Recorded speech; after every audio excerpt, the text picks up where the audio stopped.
The haunted 6 train.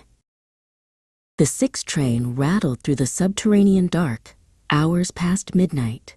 Kira leaned her head against the cold window, wishing she was home. Only a handful of commuters remained, mostly ghosts themselves, tired and silent. Axel, across the aisle, was absorbed in the glowing screen of his phone, music humming faintly through his oversized headphones. Suddenly, the lights began to strobe. The subway screeched to a metallic, bone-jarring halt between stations. The emergency brakes hissed, plunging the car into near darkness, punctuated only by the erratic, strobing ceiling panels.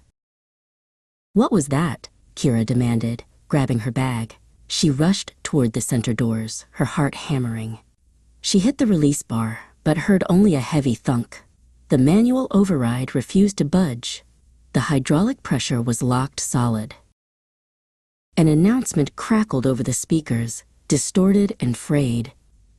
"Attention passengers, we seem to have a..." The conductor's voice cut out in a burst of static, followed by a sound like a distant, agonizing moan.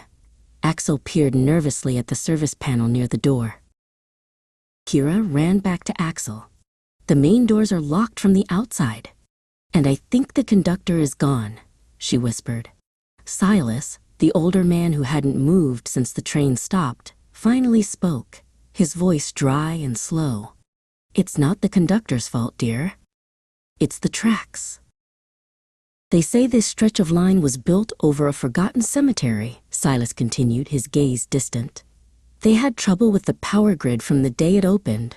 Drained, they said, by something cold and hungry."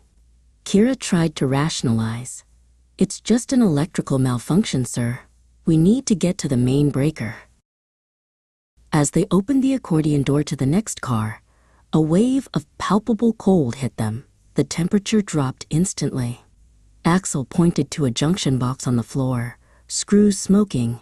"Look, it's not just draining the power, it's overloading the system backwards. We have to bypass the lock on the service end of the train and manually reset the main circuit," Kira decided.